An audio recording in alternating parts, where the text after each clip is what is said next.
end, and what is the measure of my days? Let me know how fleeting I am.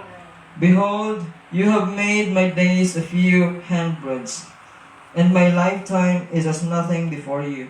Surely all mankind stands as a mere breath.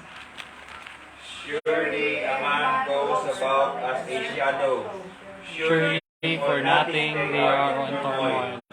Man heaps up wealth and does not know who will gather. And now, O Lord, for what do I wait? My hope is in you. Deliver me from all my transgressions. Do not make me the scorn of the fool.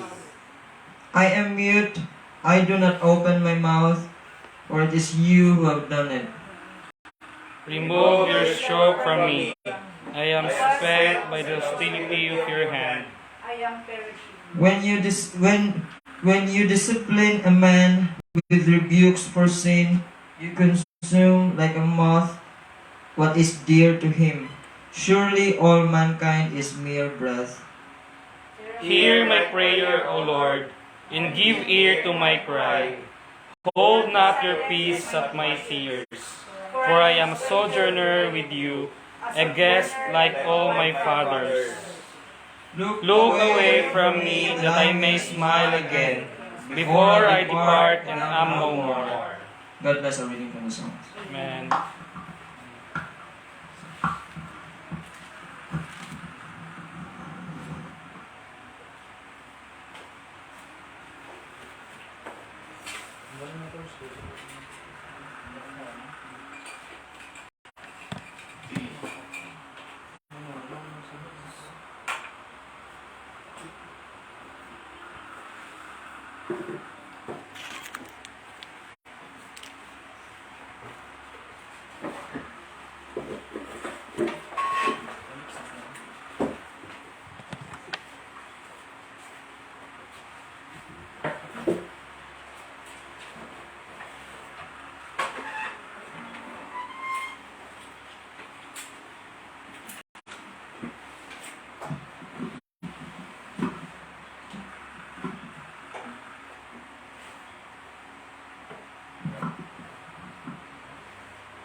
Let us sing the Father's love.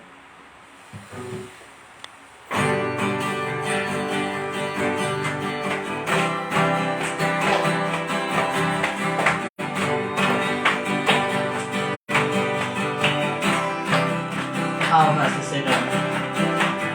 How has the sinner been forgiven? How has the rebel been made clean? Or blinded eyes been made to see? How have the orphans been adopted, who hated your love and ran from grace, despised and rejected all your way?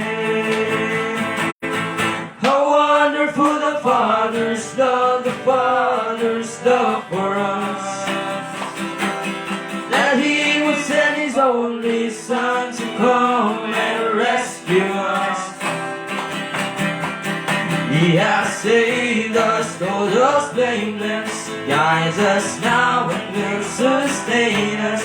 Oh, how wonderful the Father's love. Your mercy floods. Your mercy floods our lives with kindness. Your grace has called us always see, and you have promised not to leave. You freely give your Spirit to us, so we can be sure we're sons of God, and rest in the hope of what's to come.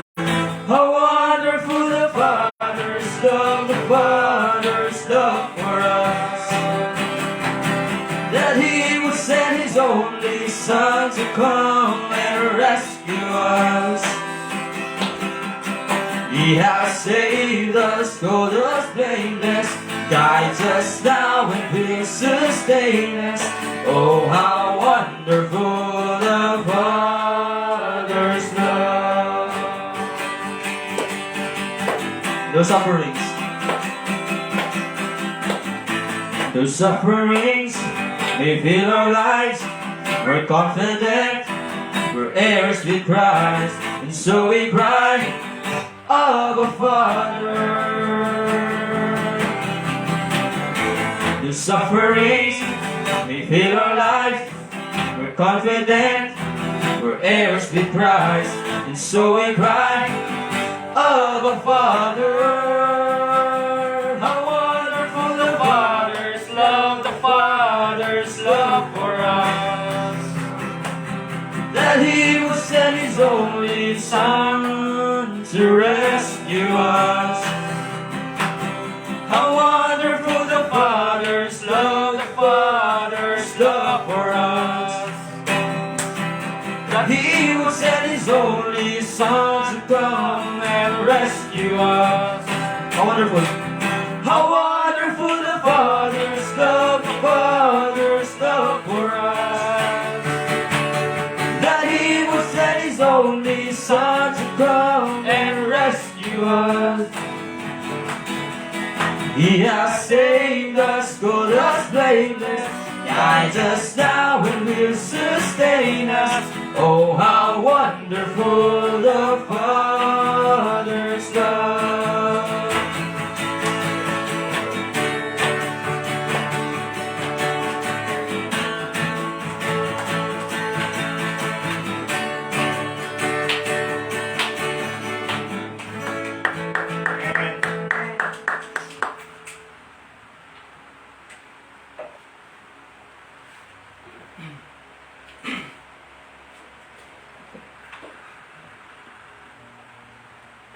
Let us sing, come, praise, and glorify.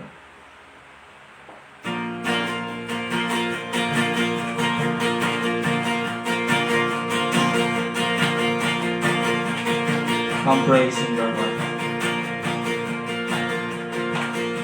Come, praise, and glorify.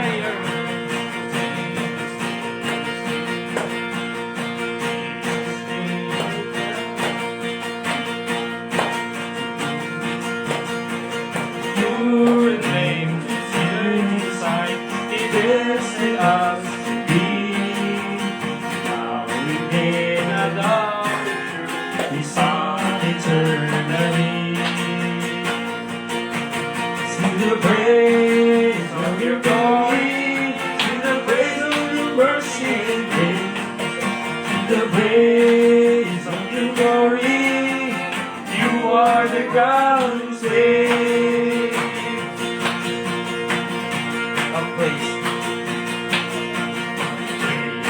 Glorify our God, who gives His grace in Christ. Our sins are washed away, redeemed through sacrifice. In Jesus now He knows to us the mystery of His will. Christ will be the head of all, His more consuming for me. The praise of your glory, to the praise of your mercy and grace, to the praise of your glory, you are the God who saves.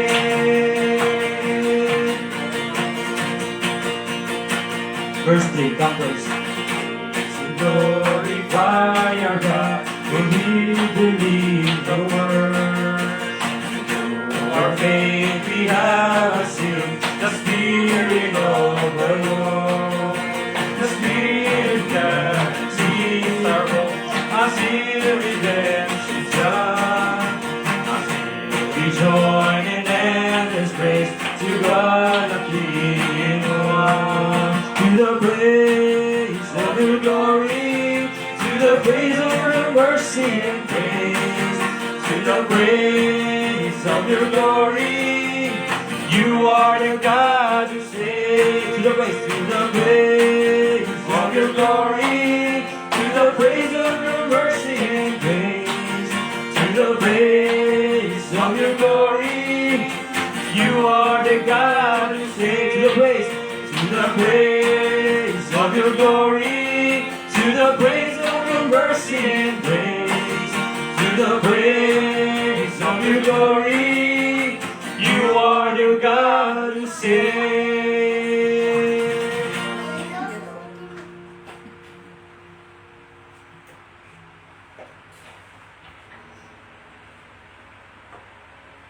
Let us sing, What Love My God.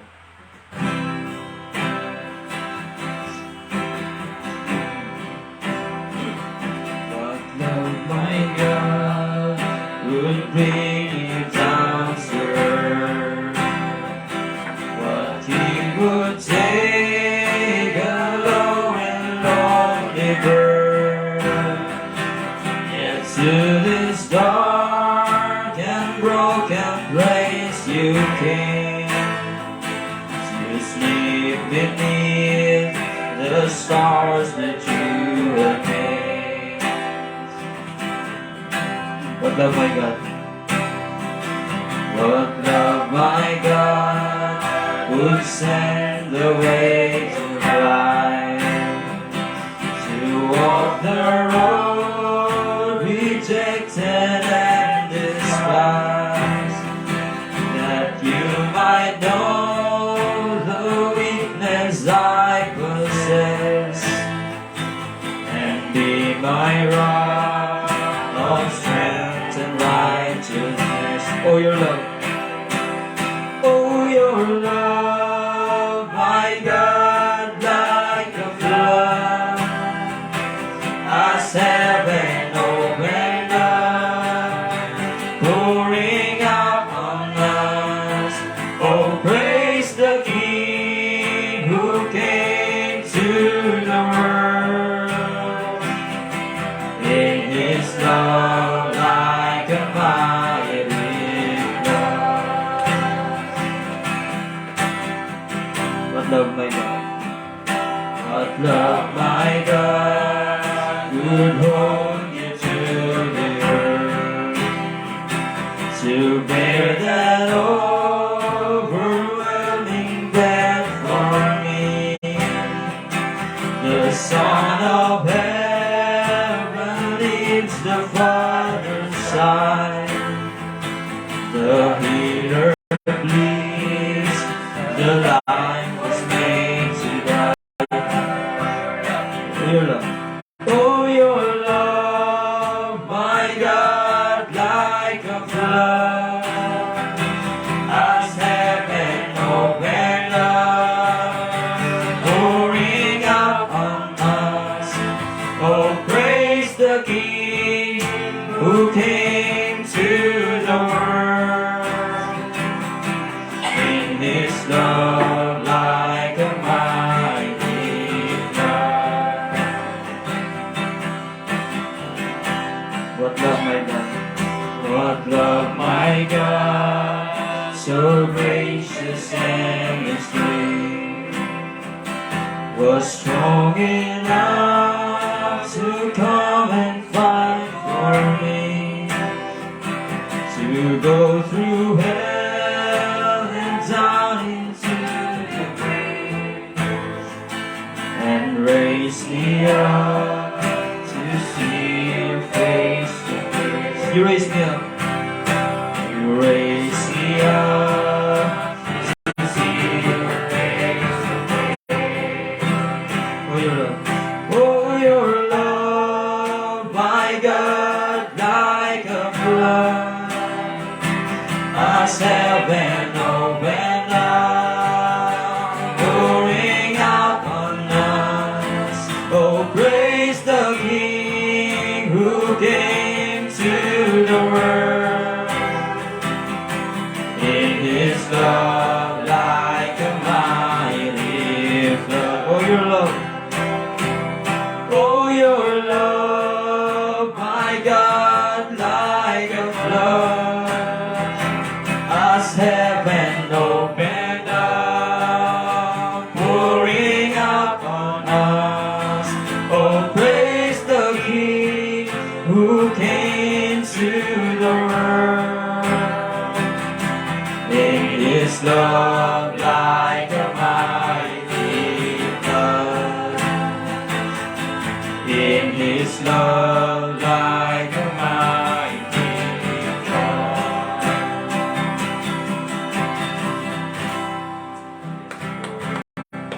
Praise the Lord. Let's give a clap offering to our Lord Jesus.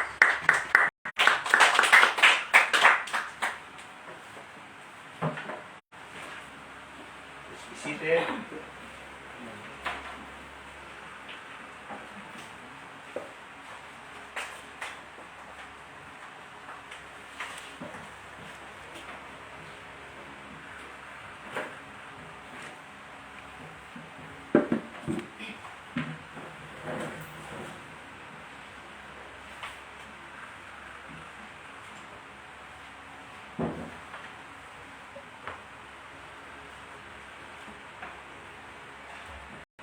Blessed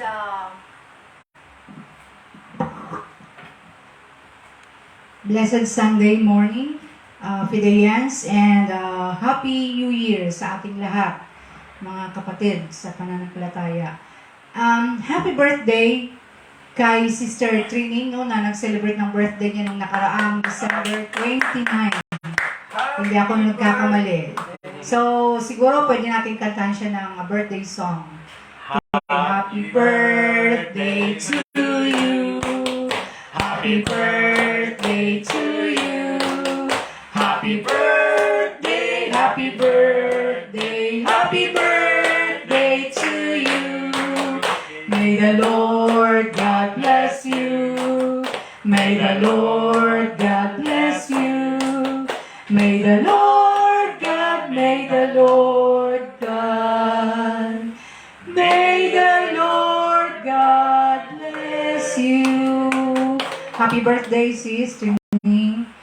And happy birthday po sa kanang naga-birthday karong adlaw at karong bulana. And Communion Sunday din natin ngayon, no? So, dahil nga siguro mga puyat kagabi, so iilan lang po tayo ngayon, but praise God na kahit ilan nandirito tayo, no, upang ipagdiwang natin at celebrate natin ang Lord's Day and our Communion Sunday.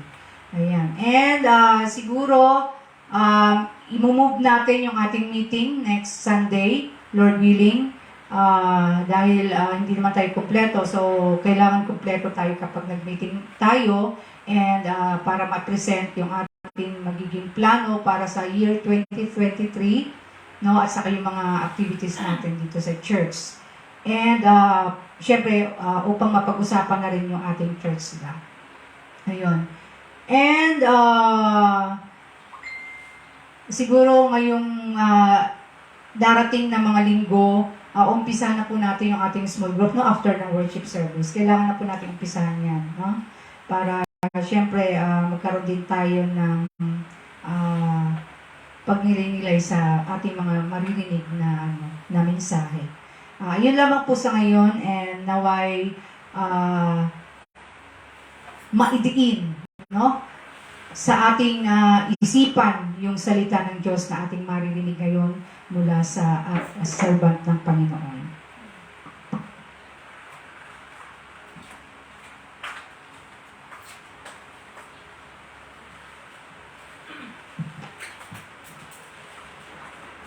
Tayo po ay inuutusan na magbigay at ang ating pagbibigay ay kailangang nagmumula sa ating mga puso, kaibuturan ng ating mga puso. So, at kailangan din natin maintindihan na ang ating pagbibigay ay kailangan munang may pagbibigay ng kanyang sarili sa Diyos. Kasi kung tutusin, wala naman tayong may bibigay sa Panginoon dahil sa Kanya naman ang lahat. Ngunit tayo ay ginawa according to His image. We are made according to His image. And that is why tayo ay ang character ng ating sinasambang Diyos ang siya rin nating ginagawa. And because we are saved, because by His grace, we are saved. Siya ang unang nagbigay. pinagkaloob niya ang kanyang bugtong na anak para sa ating kaligtasan. At ito ang siya ang karapat-dapat na pagbigyan din ng lahat ng ating kalakasan, ng ating time, ating resources, ating puso at buhay dapat sa Kanya rin natin iaalay. So ngayon tayo ay pupunta sa harapan. Suriin muna natin ang ating mga sarili bago tayo tumayo at magbigay karapat-dapat ba ako sa Diyos. At kung meron tayong mga pagkukulang, hihingi natin ng tawad bago tayo pumunta at magbigay sa Kanyang paanan. So, saliksikin muna natin ang ating mga sarili ng mga ilang saglit. And then, we will pray for our offering. In a moment of silence, let us examine ourselves.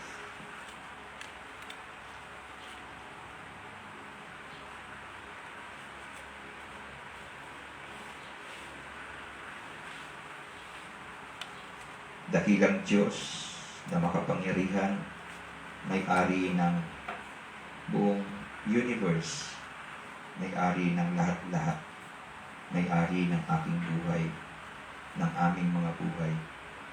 Kami po ay lumalapit sa inyo ng may pagpapakumbaba sa aming mga sarili. At tinitignan namin, Panginoon, na wala po kami magagawa kung wala ka po sa amin. Kahit na po ang aming pagbibigay, kung wala ka po sa amin ay hindi magiging isang mabangong samyo sa inyong harapan. Kaya Panginoon, saliksikin niyo rin po ang aming mga puso. Suriin niyo rin po kami, Panginoon, kung may nakikita po kayong kasalanan, patawarin niyo po kami. Linisin niyo po kami, Panginoon. Nawa ang aming paglapit sa inyong paanan, pagdala ng aming mga handog ay maging karapat-dapat, Panginoon, sa inyong mga mata. Lord, gaano man ito kalaki o kaliit, hindi niyo po tinitignan ng halaga, pagkos ang aming mga puso ang inyong tinitignan. Kaya salamat po. Salamat po sa kapatawaran. Salamat sa paglilinis. Salamat sa pagtanggap sa aming mga offering ngayon. Madakila ka at maluwalhati sa pangalan ni Jesus. Amen. Let us now give our offering.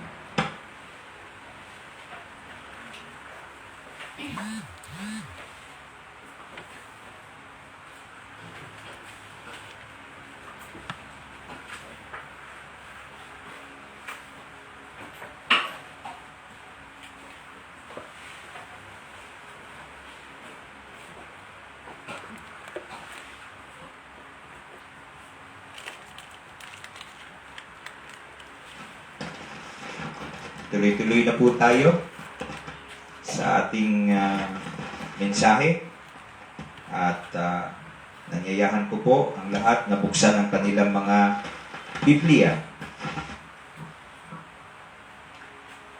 Buksan po natin ang ating mga Biblia sa Ephesians. Book of Ephesians. Chapter 5, verses 15 and 16. Ephesians chapter 5, 16, 15 and 16. Babasahin ko po muna sa English Standard Version. Then later on, tutungo po tayo sa Tagalog, sa Magandang Balita Biblia. Ephesians chapter 5, 15 and 16. Look carefully, then, how you walk, not as unwise, but as wise, making the best use of the time because the days are evil. Sa magandang balita, Biblia, kaya't mag-ingat kayo kung paano kayo namumuhay. Mamuhay kayong tulad ng matatalino at di tulad ng mga mangmang. Gamitin ninyo ng lubusan para sa mabuti ang bawat pagkakataon, sapagkat puno ng kasamaan ang kasalukuyang panahon. Panginoon, salamat pong muli na ang inyong salita ay aming narinig. Nawa, Panginoon, kumilos kayo sa aming mga puso.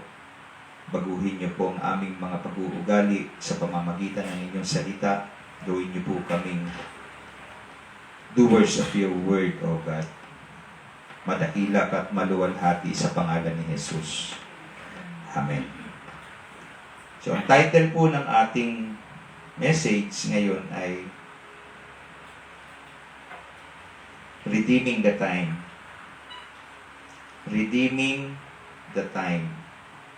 Sa Tagalog, sabi niya sa Magandang Balita, Biblia, gamitin ninyo ng lubusan para sa mabuti ang bawat pagkakataon. No, yun yung sabi niya sa Magandang Balita, Biblia. Mamaya titignan natin sa ang salita ng Diyos. No? Kung pagagawin tayo ng listahan, nung Christmas ang message natin na kung napansin ninyo yung about sa mga kanta, no? Yung kanta. So, ngayon naman, dahil bagong taon, alam natin na nakaugalian o nakagawian na nating mga Pilipino or kahit na ng ibang mga lahi na gumawa ng pag New Year resolution. Meron tayong mga resolutions or New Year's resolutions na ginagawa. Now, kung pagagawin tayo ng listahan, hindi ng resolution, kundi kung ano yung pinaka-bina-value natin sa ating mga buhay, siyempre unahin natin ang Diyos. Tama? Unahin natin yung Diyos. Unahin natin ang Diyos, si Jesus Christ, yung church. Unahin ba natin ang church? Sa listahan. Yung ministry, kung ano man yung ministry na meron tayo, inuuna natin, nasa listahan yan, nasa mga top priorities yan siya. Then, yung trabaho, susunod na, yung family, di ba? Nasa listahan yung mga yan. Pero meron na ba sa inyo nag-try na ilista sa kanyang priority yung time, yung oras, na ililista mo siya na ito yung magiging priority ko ngayon. Oras. Yung panahon o yung oras. Sa passage natin ngayon, makikita natin na tayong mga believers ay inuutusan. Merong command uli dito. No? Merong command or utos. Si Paul.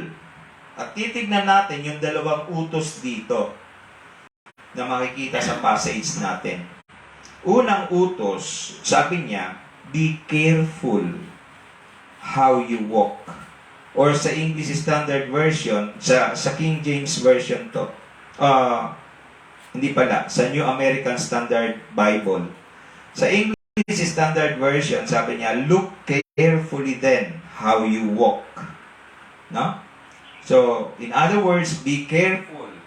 Sa Magandang Balita, Biblia, sabi niya, mag-ingat. No? Mag-ingat kayo. Sabi niya, so that is a command. A reminder in the command na tignan yung ating pamumuhay. So, kung tutuusin, tinignan natin dito sa verse 14, yung mga preceding verses before ng 15, makikita natin na tayo ay mga binago na. Binago na kayo Galing kayo sa kadiliman, ngayon ay nasa liwanag na. Amen? Nasa liwanag na. Dati mga tulog o dati mga patay, spiritually, ngayon ay binuhay sa pamamagitan ng banal na Espiritu. Kaya, dito sa 15, sabi niya, mag-ingat kayo. Kayo'y mga iniligtas na. Kayo'y mga galing sa kadiliman, inilipat na sa liwanag. Kaya, tignan ninyong mabuti ang inyong mga pamumuhay. Yun yung mag-ingat kayo. Yung command na be careful, ay kung titignan, nasa present tense. Present imperative. Meaning, gagawin natin itong lifestyle natin. Gagawin natin yung maging careful araw-araw or oras-oras. O nga naman, kung titignan natin, kung hindi tayo mag-iingat, ano mangyayari? Maraming disgrasya, di ba? Halimbawa, kung tatawid ka, hindi ka mag-iingat, pwede kang mabundol ng sasakyan. Disgrasya. Pwede ka rin, kung hindi ka nag-iingat, kahit nasa sariling bahay, palakad-lakad, natisod ka, okay. Pwede kang mabuwal. So, it is a lifestyle. Kailangan gawin, mag-ingat palagi, maging vigilant palagi, maging alert palagi, at maging discerning palagi. Discerning tayo palagi. No? Kasi kung hindi tayo mag-iingat at hindi tayo magiging discerning, no? Kung hindi tayo magiging maingat at discerning, maaring may pagpalit natin yung the best doon sa mga walang kwentang bagay. So, tingnan natin ha. Pag hindi tayo naging maingat at naging discerning, pwedeng maipagpalit, pwedeng yung instead na yung the best yung magawa natin, the best yung makuha natin, ang mangyayari, yung yung hindi the best ang magagawa natin. By the way, ang ibig sabihin ng to discern, hindi lang na alam natin yung tama sa mali, kundi ang to discern or yung discernment, kailangang alam natin yung katotohanan sa kasinungalingan. Naintindihan natin? Kailangang alam mo yung katotohanan, yung totoo, doon sa hindi totoo. That's discerning. Discernment. Yung alam natin yung truth from the half-truth. Hindi lang yung discernment ay hindi lang yung alam natin yung tama sa mali, kundi alam natin yung totoo sa mga hindi gaanong totoo. So, meron palang hindi gaanong totoo. Yun yung mga kasinungalingan, yung tinatawag ni Justin Peters na half-truth. Half-truth lang siya. Meaning, may katotohanan konti. Konti lang yung kanyang katotohanan. So, yun dapat ang makita natin. Napakalipis ng chance na pwede nating makita yung ganun. Kung wala tayong discernment. Kung hindi tayo nag-iingat, hindi tayo mapanuri, pwedeng hindi natin mapansin yun. No? So, yan yung ibig sabihin ng word na discernment. We are able to distinguish the truth from half-truth. Sabi ni Charles H. Spurgeon, sabi niya, walk circumspectly. Yung salitang circumspectly, ibig sabihin yan, maging maingat. Maging maingat tayo. Not carelessly, sabi niya, watching lest even in seeking one good thing, you spoil another. Tignan nyo ha, kahit na yung pagkakasabi ni Charles Spurgeon, kung magsisik tayo ng isang mabuting bagay, baka mamaya deny natin or ma-neglect natin yung mas mabuti. Dalawang mabuti yun. Di ba? Sinabi niya, good and the best. Sabi niya, if we seek the good things, pwedeng ma-neglect natin yung or ma-deny natin yung mga the best things. No? So, ulitin ko, sabi niya, walk circumspectly, not carelessly, watching lest even in seeking one good thing, you spoil another. Ano yung may spoil dito? In seeking good things, we spoil God's best. In seeking good things. Sa paghahanap natin ng mga mabubuting bagay, tingnan niyo, mabubuting bagay yung hinahanap.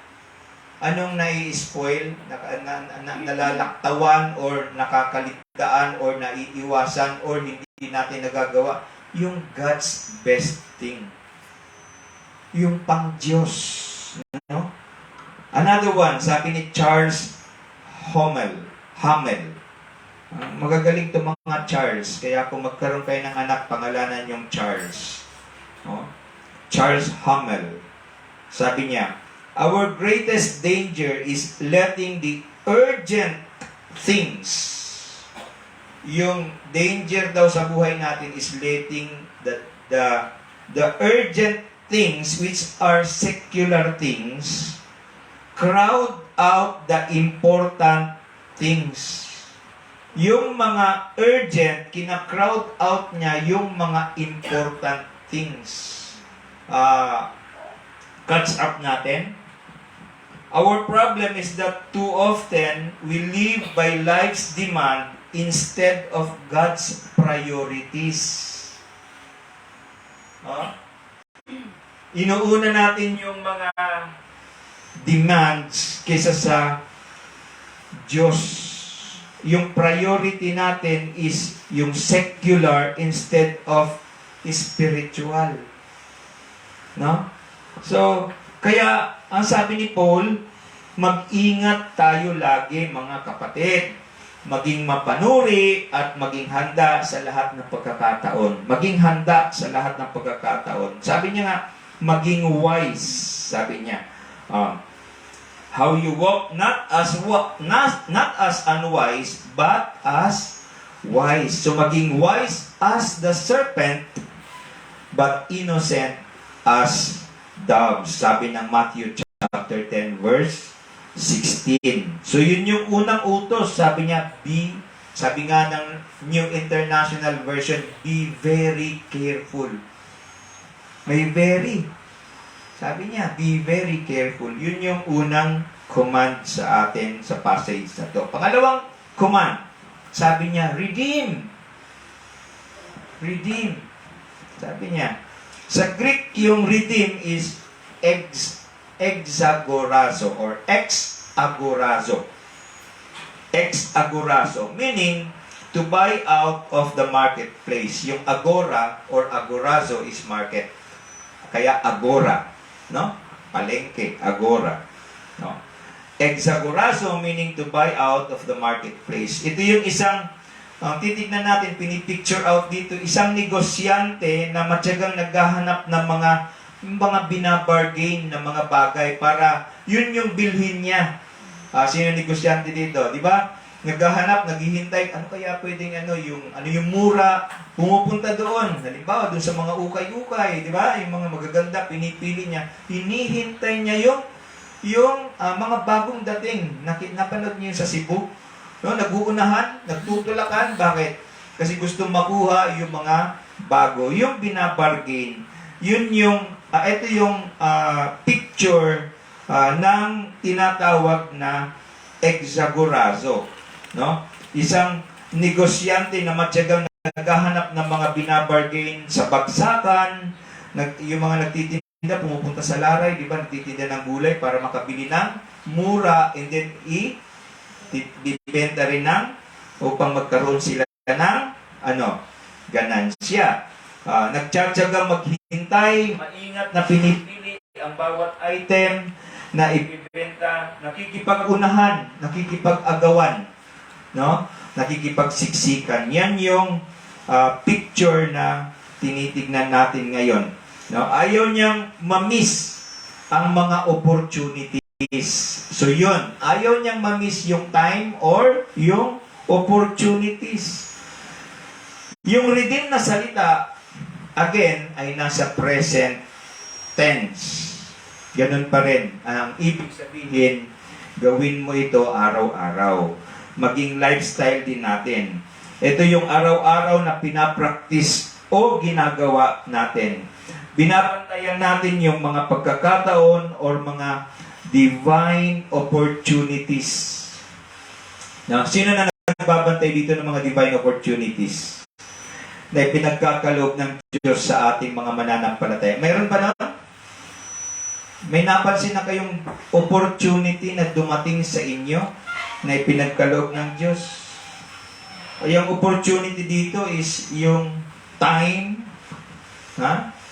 At kung tayo namumuhay na tulad ng matatalino, according to verse 15, sabi niya, be wise, sabi niya sa verse 15, at puno tayo o puspos tayo ng Espiritu na sinasabi niya sa verse 18.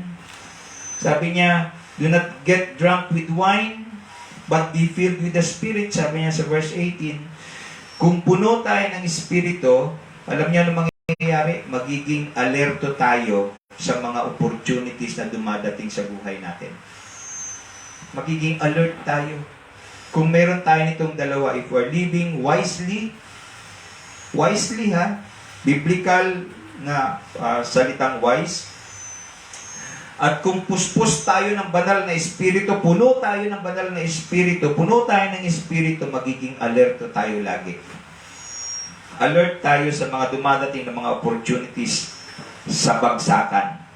At ang tingin natin sa mga tao, ganito ka, pagka ikaw puspos ng Espiritu at ikaw ay living wisely, ang tingin mo sa tao at sitwasyon ay opportunity. Yan yung tingin natin sa tao. Hindi ito yung babae, nag-iisip kayo.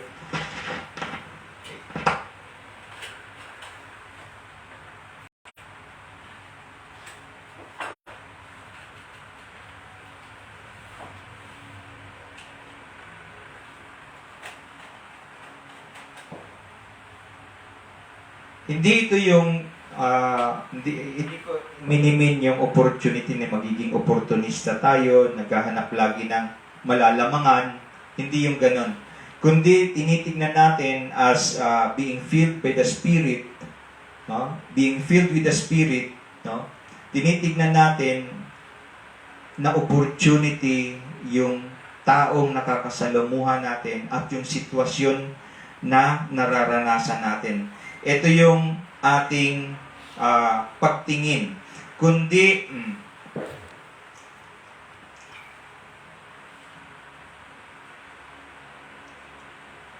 at hindi na tayo naiirita. Kasi pagka hindi opportunity, pagka wala tayo, hindi tayo puspos ng Espiritu at hindi tayo nag-walk o hindi tayo namumuhay wisely, hindi tayo namumuhay ng ayon sa kalooban ng Diyos, ang tingin natin sa tao at sitwasyon nakakairita. Bigyan ko kayo ng example mamaya. No? Ang tingin natin sa tao at sitwasyon ay magbabago. No? Magbabago na. Bakit? Eternity na yung tinitignan natin. No? Isang eternal na bagay ang pagtingin natin sa kanila. We start, sabi ng 2 Corinthians chapter 4 verse 18, we start looking on the eternal things, not on temporal things. So pagtingin natin sa tao, eternal. Pagtingin natin sa sitwasyon, may eternity doon. Nalalaman natin yan bakit. So, tanong muna, ilang oras meron tayo sa isang araw? 24. And that's 1,440 minutes. That is 86,400 seconds. At tayo'y tinawag bilang mga stewards ng oras. Stewards tayo. Pinagkalooban tayo ng 86,400 seconds ng Diyos. Araw-araw yan. No? Kailangan maging good stewards tayo ng time. Kailangan natin itong asikasuhin mabuti dahil ipagsusulit natin ito sa Diyos pagdating ng panahon. Paano mo ginamit yung oras mo? Paano mo ginamit yung oras mo? Halimbawa, kung bigyan tayo ng $1,440 million, laki nun. Ginamit ko yung 1,440 minutes. Kung bigyan ka ng $1,440 million, convert mo pa yun sa 50 pesos, no? Per dollar. Paano natin yun gagamitin sa buhay natin? Saoni mo na siya paggasta. Gaano natin ito pagbubuhusan ng panahon? Gaano tayong magtsatsaga para mapalago itong perang ito? Gaano tayo magsisipag? At gaano kalaki yung concern natin sa ipinagkaloob sa atin na pagkakataon ito upang mapalago? Pakinggan natin yung sinabi ni Anonymous. Wala kasi siyang pangalan regarding time. Sabi ni Anonymous sa time, I have only just a minute, only 60 seconds in it. Forced upon me, can't refuse it. Didn't seek it, didn't choose it. But it's up to me just how I use it. I must suffer if I lose it. Give account if I abuse it. Just a tiny little minute, but eternity is in it. Only a minute will give us eternity. Second nga lang No? Second lang. Magbibigay sa atin ng eternity. Only a tiny or little minute, but eternity is in it. Sa isang survey na may katanungang ganito, pakinggan nyo may mga grupo ng mga tao nag-survey. Ang tanong nila ganito, ano ang kailangan mo para ka mabuhay? And 90% ng mga sinurvey na to, pare-parehas yung sagot. Anong sagot nila? Kailangan ko magtiis ngayon para mabuhay ako bukas. Yun yung naging sagot nila. Ang ibig sabihin ng pagtitiis, kailangan ko kumayod ngayon para meron ako para bukas. Sipin niyo yung mindset ng tao. Ngayon pa lang, iniisip niya na Bukas. Ano kaya bukas? Ano na kaya bukas? Ganito. So, karamihan sa mga sinurvey ang sagot, halos pare-parehas. Na nagsasabi, kailangan ko munang tiisin itong araw na ito, magtiis ng kumayod para sa kinabukasan ko. No? Kumayod para sa kinabukasan. Marami sa mga tao ngayon, kahit included na dito yung mga ibang Christians, namimiss nila yung biyaya ng today, yung grace of today, kasi nag-worry na sila for tomorrow. Kaya namimiss nila yung grace ngayon. Kasi yung isip nila at puso nila nakatuon na tomorrow. Diba? Saan na lang ka ni ugma, wala na mikuan, kutob na lang karon. So, hindi na ini-enjoy yung ngayon. Dahil ang isipan, nasa bukas na. So, anong sabi ng passage natin ngayon? Live wisely, not as unwise. Mga kapatid, kapag ang isipan natin, nag-iisip na tayo bukas, unwise yun, sabi ni Paul. unwise living yon. Unwise living. Ano ang sabi ng, hindi lang si Paul, anong sabi ng Panginoong Hesus? Basahin natin, Matthew chapter 6. Matthew chapter 6. Anong sabi niya? Si Jesus Christ mismo nagsalita dito, nagsabi. Verse 34. Chapter 6, verse 34. Sabi niya, basahin ko sa magandang balita, Biblia, sundan niyo ko sa mga versions ninyo. Kaya nga, huwag ninyong alalahanin ang bukas. Sapagkat ang bukas ang mag-aalala sa sarili niya. Sapat na ang inyong mga suliranin sa bawat araw. Tignan nyo, kahit yung suliranin, yung problema, sapat sa isang araw. Ngayon, kung idadagdag mo pa yung bukas, may kanya-kanyang problemang dala yung araw eh. Kung idadagdag mo yun, loaded ka na, kapatid. Magiging loaded ka na problema. So, mismong sa mga bunganga, sa mga labi ng Panginoong Jesucristo, sinasabi niya, huwag niyong alalahanin ang bukas. Mag-enjoy kayo sa ngayon. Gaano man yan kaunti, gaano man yan kadami, i-enjoy niyo. Yun yung utos. So, do not worry about tomorrow, for tomorrow will care for itself. Each day has enough trouble of its own. Kaya hindi tayo ready na i-redeem yung time kasi worry tayo ng worry. Pasok na tayo ngayon. Hindi natin kayang i-redeem yung time because we worry of our future. Nag-worry tayo for tomorrow. We are not enjoying our today. Sabi ni Adrian Rogers, we face the future out of breath. Ibig sabihin, kinakapos tayo ng hininga dahil isip tayo ng isip sa future. We face the future out of breath because we have been fighting tomorrow's battle today.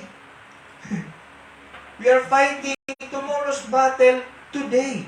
Bukas pa ang gera, ngayon na natin ginigera.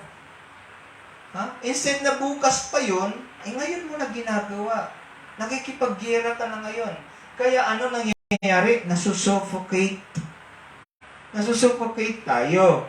No? Binigyan tayo ng pare-parehong oras sa isang araw. Sino makakasabi sa inyo dito na iba yung oras nyo kaysa akin? Wala, di ba?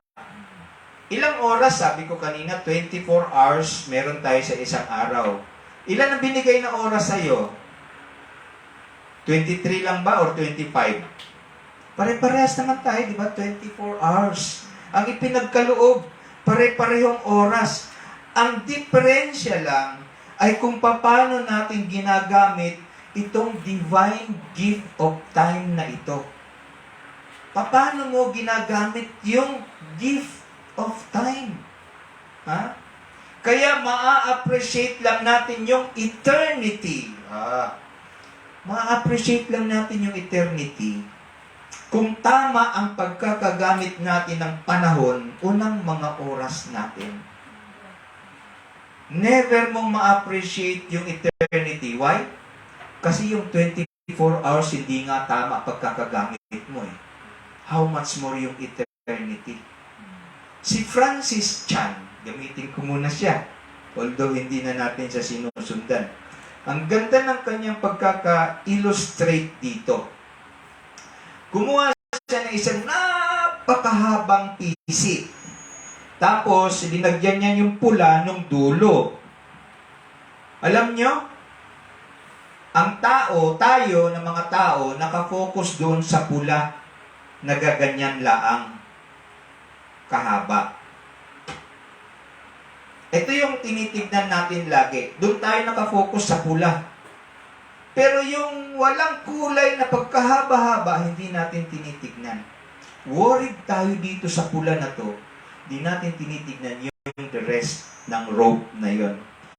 So, ito yung ating problema kahit na sa ating mga Christians. Kaya, never nating ma-appreciate yung eternity Kasi mali yung pagkakagamit natin ng 24 hours natin. So, ang utos sa atin dito, sabi niya, samantalahin ninyo ang mga pagkakataon, ang mga oras. Samantalahin natin ang bawat pagkakataon, sabi ni Paul. Bakit? Kasi pasama ng pasama ang bawat araw. Kung hindi pa natin tinitignan o ginagamit ang oras natin sa maayos, and then pasama pa ng pasama yung araw, ano na lang ang magiging hitsura kaya natin? Diba? Eh kung nag-worry na tayo para bukas, and then pasama pa ng pasama yung bukas, lugmok na tayo mga kapatid. Malulugmok tayo. Kaya kailangan nating i-redeem ang time. Huwag tayong magsasayang ng oras. Huwag nating sasayangin yung oras. Let us learn to redeem the lost time. Mariredeem pa ba yung lost? Hindi na. Pero kailangan natin itong time na ito ngayon na gamitin sa tama at para sa kahimayaan, kaluwalhatian ng Diyos. Spiritual, not temporal. Eternal, not temporal. Now, time in Greek is kairos. Ang time sa Greek, kairos. Ito naman ay tinatranslate din kadalasan bilang opportunity. Time equals opportunity. Sa word na kairos. Kaya yung pinaparidim sa atin ni Paul actually, hindi yung chronos, which is the clock time. Chronos yun. Kundi yung kairos, which is opportunity. Opportunities. Kairos, yung time may dalawa yan eh.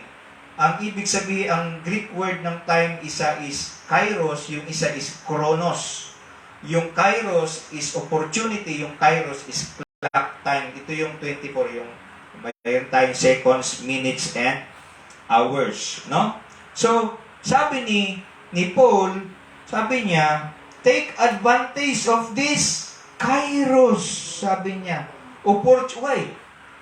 Yung mga opportunities, sabi niya, take advantage of these opportunities. Bakit? Opportunity knocks only once. Tama yun. Yung opportunity, nagnanak yan sa buhay natin. Dumadaan yan sa buhay natin only once. Yung time, tingnan nyo ha, yung time ngayon, wala nang magiging katulad ito sa mga susunod na oras. Naintindihan natin? Itong time na ipinagkaloob natin sa Diyos ngayon, hindi to makukopya ng time mamaya. Wala nang ganito mamaya. Ako kasi matutulog na pastor eh. Puyat eh. No? So hindi, sa totoo lang. Kaya time is also opportunity. At sabi ni Paul, samantalahin nyo yung mga opportunity na to. No, opportunity kanina sa Greek kairos. Sa Latin, opportu. Opportu. No? Dalawang word, obi, portu. Parang opportunity. Opportu sa Latin. Nung unang panahon, ano ibig sabihin ng opportu? Nung unang panahon, bago nagkaroon ng mga modernong daungan, yung wharf, yung harbor, bago nagkaroon ng mga modern na ganyan, ang mga barko, kapag gusto nila mag-dock, gusto nilang pumunta doon sa para magbaba ng mga gamit ng mga pasahero, kailangan pa nila maghintay ng isang malaking alon. Walang modernong noon na pwede silang hilahin. 'Di ba? Yung mga barko wala silang yung motor na kaya yung mga harbor, yung mga daungan, yung mga pantalan. Wala silang mga modernong gamit. So ngayon yung captain, yung kapitan ng barko, maghihintay pa siya, titignan niya, magmamasid pa siya, magbabantay pa siya tawag nito yung talaga magiging observant siya. Ito yung negosyante, observant siya sa paligid, observant sa panahon. Ganito rin yung kapitan ng barko. Sa Porto, titignan mabuti ng kapitan yung alon. Pagka nandun na yung malaking alon, doon na siya magtitimon. Titimon kasi sasabayan niya yun para yung barko dadalhin ng alon doon sa dalampasigan. Doon sa pantalan nila. Ngayon, kung mamimiss ng kapitan, yung alon na yun, wala nang mauulit, hindi na mauulit yung ganun. Ang susunod nun, maliliit na alon. Diba? Surfer? Sino marunong mag-surf dito? Siguro si Rolsan, marunong mag-surf. Yan din ang tinitignan ng mga surfer. Akala nyo ba, surf, basta may alon, surf ka na lang, sakay ka na lang sa surfboard mo? Hindi. Tinitignan nila yung tinatawag na 7 waves. O, kinakount nila yan, maliliit. Tapos pag na-count na, eto na parating yung malaki, saka sila sumasampa sa surfboard nila para sakyan yung alon. Ganon din sa Porto. No? Yung kapitan, tinitignan niya, nagmamasid siya, inoobserbahan niya talaga yung alon. No? Kailangan maghintay ng isang malaking alon upang sila'y makadaong sa pantalan. Kinakailangan dito yung perfectong timing. Perfect timing. No? Upang maiayos yung barko. Yung Porto ay yung perfect timing. Yun siya. Na ready ka upang samantalahin ang alon ng pagkakataon. Porto, the opportunity, yun yung ready ka palagi sa mga alon upang samantalahin yung alon ng pagkakataon. So maraming mga Porto ang ipinagkakaloob ng Diyos sa atin, tama? Maraming mga opportunities, maraming time ang ipinagkakaloob sa atin ng Diyos araw-araw. Kinakailangan lang natin maging spiritually wise upang magawa natin yung kalooban niya na makakapagbigay ng kaluwalhatian at kagalakan sa Diyos. At dahil New Year ngayon, marami gumagawa ng resolution. Sabi ko na, pakinggan natin tong resolution ni Jonathan Edwards. Isa sa mga paborito ko pagka-resolutions. Si Jonathan Edwards, no? Kilala niya siya? Si Jonathan Edwards, kilala. Kaibigan ni Joshua, si Brother Joshua, si Jonathan Edwards. Pero ito, tinasabi kong American theologian na to, si Jonathan Edwards, may S sa dulo. Sabi niya, sabi ni Jonathan Edwards, resolve never to lose one moment of time but to improve it in the most profitable way I possibly can. Sabi niya, ito yung resolution niya. Never to lose any one moment of time. Sabi niya, dapat hindi ko sayangin yung mga pagkakataon na ito. Kundi kailangan i-improve ko ito na kailangan mag-profit ako. Sabi niya, no? Sabi niya, time that is past, you can never recall. Sabi niya, yung mga nagdaang mga oras, hindi mo na may babalik. Sabi niya, of time to come, you are not sure at all. Sure ba tayo na bukas mabubuhay ba tayo? Hindi, di ba? Oh, pansinin niyo ha, yung time na lumipas, hindi mo na maibabalik. Yung time in the future, hindi ka sure at all. Kasi baka mamaya, ngayong araw na to, kunin na tayo ni Lord. Diba? So we are not sure of the time. Sa kinabuka, yung future time. Kaya anong sabi ni Jonathan Edwards? Sabi niya, only the present is now in your power. Meaning, meron tayong power sa present time ngayon. Power to neglect or power to obey. No? Sabi niya, Only the present is now in your power. Therefore, redeem and improve every hour. Now, 24 hours, redeem and improve it.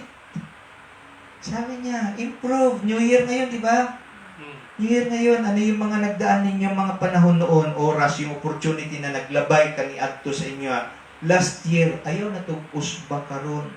I-improve imong kinabuhi karon igsuon. No? Making use of the time, of the opportunities. Why? Because the days are getting evil. Yeah?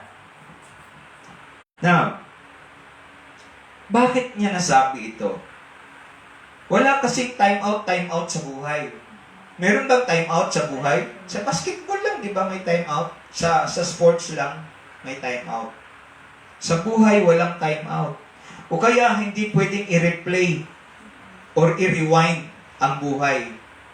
We cannot replay or rewind the life. Kaya si Jesus mismo, again nagsabi, John chapter 9 verse 4, sabi, I must work the works of Him who sent me while it is still today. Kailangan kong gawin yung mga inutos sa akin ng Ama habang maaga pa. Kasi dadating ang gabi, wala na akong oras. Kasi ano ang gabi? Sabi ng Proverbs, matutulog na. May oras na ipinagkaloob sa atin para ipagpahinga ng ating katawan. So, hindi po natin afford na maging stagnant or idle. Never.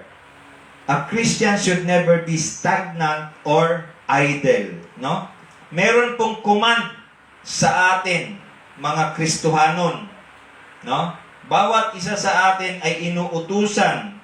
No? And this is to redeem the time. Redeem the time that was wasted. No? Napakaikli lang po ng buhay. Napakaikli. 70, 80. Nag-usap kami ni, sino ba yung kausap ko nun? Sabi niya sa pagkain ngayon, yung manok, yung broiler, dati 45 days, ngayon 28 days na lang. Pwede mo nang kainin. Habang umiiksi yung panahon ng pag-aalaga ng makakain, umiiksi din yung buhay natin. Jollibee ka ng Jollibee, paikli din ang paikli yung buhay mo. Bakit? Yung lahat ng kinakain natin sa mga fast food na yon, huwag na mag-mention ng sa mga fast food, lahat yon, meron na po yung mga chemicals, preservatives added. So, yun po yung nagpapaikli ng buhay. So, napakaikli ng buhay natin, ng tao. At kung gagawa tayo para sa Panginoon, sa ano? Kailan nyo gagawin, kapatid? Kung gagawa ka para sa Panginoon, kailan? Bukas? Maulan eh. Bukas na lang. Ha? Ngayon! Ngayon! Ngayon mo gawin yung para sa Diyos. Huwag bukas, huwag mamaya. Ngayon. Today is the day of salvation. Now. Bukas, pagkakikilos ka, sabi, hindi magbabago yan. Lagi yan. Now. Now. Now. Now. No? Si Pablo ay may panawagan sa ating lahat. Basahin natin yung panawagan niya. Galatians, before ng Ephesians. Atras tayo konti. Galatians chapter 6, verse 10. Ano yung pinapagawa ni Paul sa atin dito? Panawagan niya, Ano yung panawagan niya? Meron siyang nananawagan ako sa inyo lahat ng mga believers, lahat ng mga Fideans, sabi niya. Verse 10. Panawagan niya, sabi niya, so then, as we have opportunity, let us do good to everyone and especially to those who are of the household of faith. Panawagan ni Paul, sabi niya, maikli ang panahon. I-grab natin yung panahon. Let us do good. Gumawa tayo na mabuti. Especially saan? Sa mga sa mga mananampalataya. Especially sa mga mananampalataya. Gumawa tayo ng mabubuti sa kanila. No? Especially sa kanila. So then as we have opportunity, let us do good to everyone, especially to those who are of the household of faith. Yung kapatid natin sa pananampalataya naghihirap, may sakit, puntahan mo. No? Puntahan natin. Now, yesterday is past. Yesterday is past and cannot be changed. Tomorrow may not come sa buhay natin. So make the most of the opportunities God gives us today. Maging alerto tayo sa pag-witness. Ito na. May utos kasi. How to redeem your time? Ito. Maging alerto tayo sa pag-witness or pag-share ng gospel sa ibang tao. Ang dami kayang tao nakakasalubong natin. And then tignan nyo to, watch out. Doon sa nakakasalubong mo, bakit may nagtatanong? Bakit may lumalapit sa iyo? Bakit mayroong conversation na nangyayari? That's opportunity. That is opportunity. Hindi lang po yan nangyari ng basta-basta.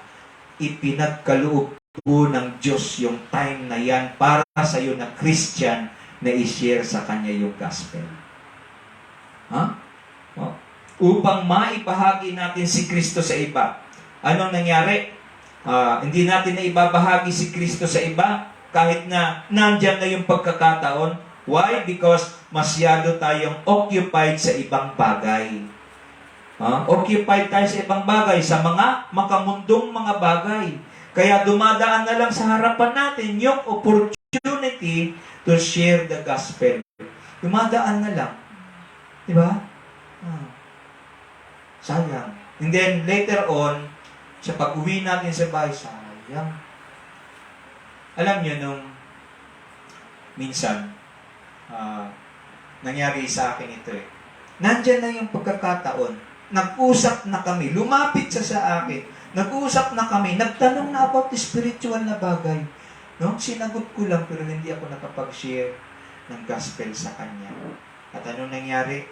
Pag-uwi ko, hinayang na hinayang ako. Sabi ko, sayang ang pagkakataon. May babalik ko pa ba yun? Pwede ko pa ba siyang habulin? Yung oras, pwede ko pa bang habulin yung oras para ibalik yun? Wala naman akong time machine para balikan yung time na yun. Wala na. Wala na. No? Kaya wag tayo magpakabisi sa mga secular things. Magpakabisi tayo sa eternal things. Make the best, make the most of the opportunities, especially to share the gospel, to share Jesus Christ to the lost. Dapat aware tayo sa mga pagkakataon katulad ng di inaasahang pagkikita ng mga magkakamag-anak. Nung Christmas, sana before ito nung Christmas, may reunion. Nagmi-meet yung mga magkakamag-anak. Opportunity yan. Umuwi yung anak mo. Ang tagal ng panahon na hindi mo siya nakasama. O kaya ikaw ang umuwi. Galing ka ng abroad. Umuwi ka sa pamilya mo. Ikaw yung unang nakakilala kay Kristo doon sa pinuntahan mong lugar. Pag uwi mo ng Pilipinas, yung alam mo yung pamilya mo, hindi pa sila saved. Opportunity yun. Opportunity yun. Bakit niloob ng Panginoong makauwi ka ng Pilipinas? Pwede ka namang mamatay sa Diba? Kasi may klinga lang ang buhay. Opportunity po yun. Hindi lang sa mga kamag-anak, sa mga kaibigan. Yung mga reunion, mga youth. School reunions. Christian kakamo. O diba? Anong gagawin mo? Opportunity yun. Yung mga pagkakataon na meron tayong kausap tapos biglang napupunta sa spiritual na bagay, napansin niyo yun? Halimbawa, wala na, nag-usap-usap lang tayo, magkakakilala ba? Magkakakilala. Pero alam mo, hindi sila, ikaw lang yung believer, ikaw lang yung mananampalataya. Sila hindi. Tapos, nagkasama-sama kayo, nag-usap-usap kayo, meron kayo isang tema, halimbawa, pagpalagay natin, New Year. Tapos, biglang, nag-insert yung spiritual na bagay. Spiritual na ano niyo yun? Na-meet nyo na yan, yung ganyang pagkakataon? Ako lagi, ano nangyayari doon? Opportunity yun. Bakit? Ano lang ba yun? Yung nagkataon lang ba na naisingit yung spiritual na bagay na yan ng pag-usapan? Hindi. Niloob ng Diyos yun. Niloob ng Diyos yun na mangyari yung ganun upang ikaw na Christian, ikaw na pinagkatiwalaan niya ng opportunity na yun, ay maibahagi mo sa kanila ang gospel. Ha? Yung mga pagkakataon na nag-uusap lang tayo, tapos napupunta sa spiritual yung tema. Opportunity yun. Yung meron tayong namimit na ibang tao na hindi sinasadya, nagtatanong, tapos tumatagal yung ating pag-uusap, ano yun? Opportunity yun. We can share the gospel to them. No? Kailangan natin samantalahin ang mga opportunities o times na ganito. At bilang pangwakas, gusto kong ipaalala sa inyo, alam ko namang alam nyo na ito, ano yung sinabi ni City Stag. Ano ba to? Si Charles pa rin to, di ba? City Stag. Anong sabi niya? Ano lang daw meron tayo? Only one life. Only one life. It will soon be past. Mawawala din tong buhay na to. Nag-iisang buhay na to. And only what's done for Christ will last. Kung ano lang ang ginawa natin para kay Kristo, siya lamang mananatiling eternal sa atin. No? Yung ginawa natin kay Kristo, yun lang ang magdugay. Katungtanan nga gihimo nato, nga dili pang Kristo, dili pang langit, tanang gihimo nato, pagtrabaho, pagpangitag kwarta, dili kauban ang Ginoo, kay para lang sa pamilya, wasted time yun siya kung tutuusin. So, mga kapatid, napaka-halaga ng time na ito. New Year ngayon, alam ko, at hindi rin ako exempted dito, meron tayong mga nakakaligtaan noong nagdaang panahon. Meron tayong nakalimutan, meron tayong hindi nagawa noong nagdaang 2022. Now, unang araw ng 2023, let us redeem the time. Let us redeem. Why? Because hindi natin alam bukas ados, mas worse sa iniisip nating worse ang mangyayari. So now is the time para kumilos tayo mga Christians. Umpisahan natin ang araw ng 2023, unang araw ng 2023 na ipataas, dakilain, luwalhatiin ang Diyos na may lalang at nagbigay ng buhay at nagligtas sa atin. Let us bow our head. Let us pray. Salamat po, Panginoon. Pinaalalahanan niyo po kami ngayon upang sundin ang inyong utos. And that is to be very careful on how we walk our life, Lord. Ibig sabihin, maging maingat kami sa aming pamumuhay bilang mga Kristiyano, bilang mga taong nanggaling sa kadiliman at inilipat ninyo sa liwanag. Niligtas ninyo, Panginoon. Maging maingat kami sa aming buhay at sasamantalahin namin, Panginoon, to redeem this time, O God. To redeem the time because the days are evil. Ang araw-araw po ay pasama ng pasama. Kaya, salamat na tinuruan niyo po kami, pinaalalahanan at inuutusan ngayon na amin pong samantalahin ang bawat pagkakataon, ang bawat opportunity, ang bawat oras na inyong ipinagkakaloob sa amin upang ma-share namin ang Ebanghelyo sa mga tao. Nang sa gayon, Panginoon, ang inyong pagbabalik ay mas mapabilis. Salamat po. May you continue to bless us, O God. May you continue to pour out your blessings, to pour out your Spirit upon us, to be with us always. Nang sa gayon, mapaalalahanan kaming lagi. Sa gayon, masunod namin ang inyong kalooban palagi. Salamat po, Lord. Salamat din po, Panginoon, sa mga nandirito ngayon. Ito po ang aking prayer sa kanila this 2023.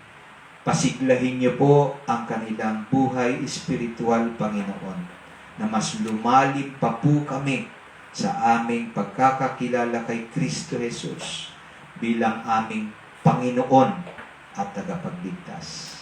Salamat po. Bless us, O God. Bless also our brothers and sisters na ngayon ay kasama namin sa live streaming, Panginoon. Bless them mightily, O God. Maging isa lamang po ang aming isipan, and that is to glorify you, to lift you up, to make you big in our lives.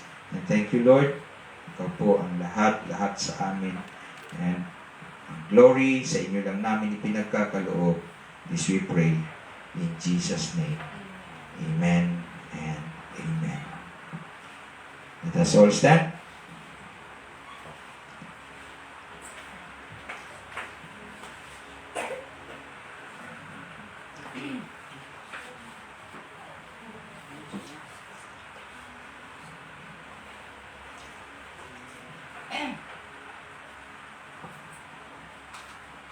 Let us all raise our hands. Sorry. Meron pa pala tayong communion. So, first Sunday pala ngayon. So, let us pray for the elements. Lord, thank you for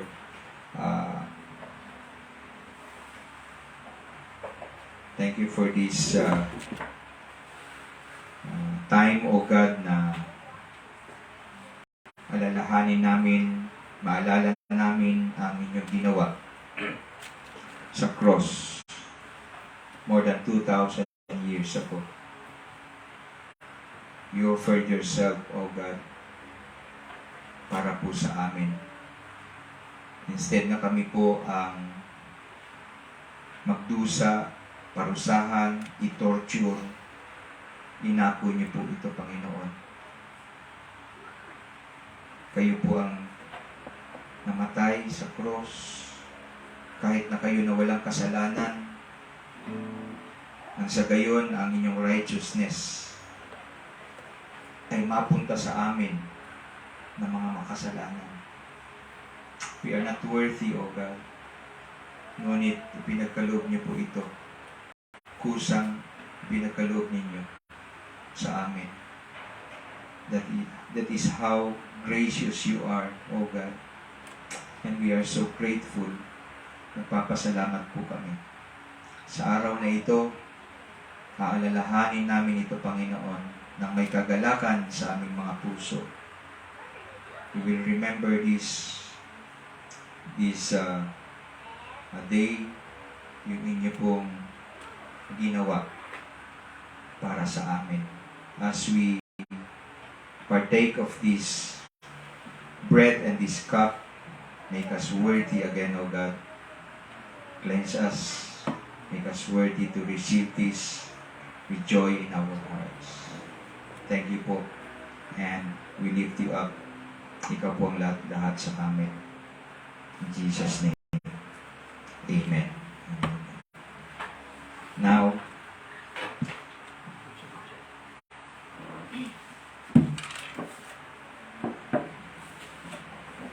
as we sing the song, communion song natin, awitin po natin ito. Then let us also recall in our hearts and our minds, isipin natin muli yung ginawa ng Panginoon sa atin, sa cross para sa atin. So let us sing this communion song. The Lord's on table.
received from the Lord that I also pass on to you. The night Jesus was betrayed, he took bread, gave it to his disciples, and said, "Take, eat.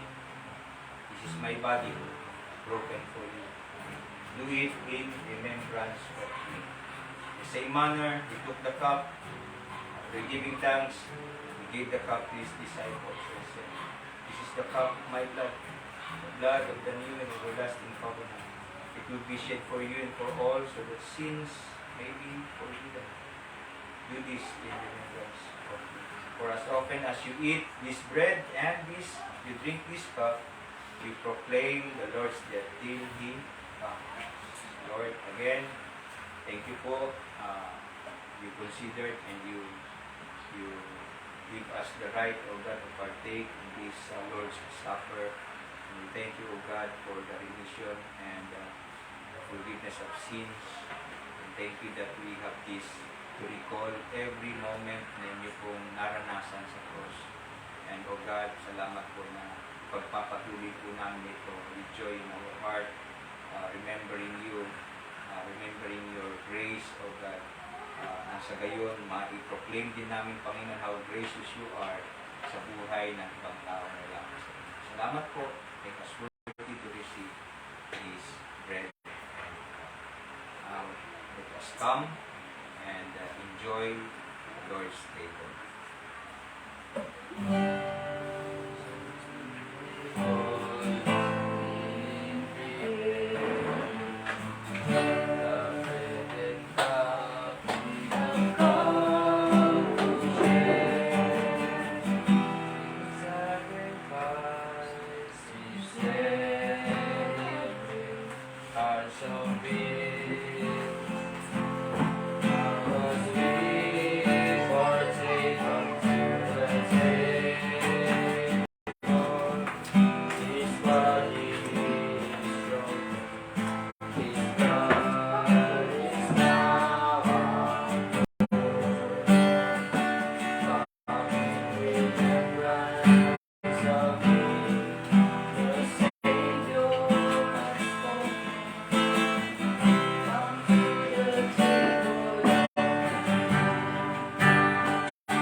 Let's all stand. Let's all raise our hands toward heaven. Now to Him who is able to keep you from stumbling and to present you blameless before the presence of His glory with great joy. To the only God our Savior, through Jesus Christ our Lord, be glory, majesty, dominion, and authority before all time and now and forever. And everybody say, Amen and amen. To God be the glory. To God be the glory. To God be the glory. To God be the glory for the things He has done. God bless us all. Mayong udto and Happy New Year!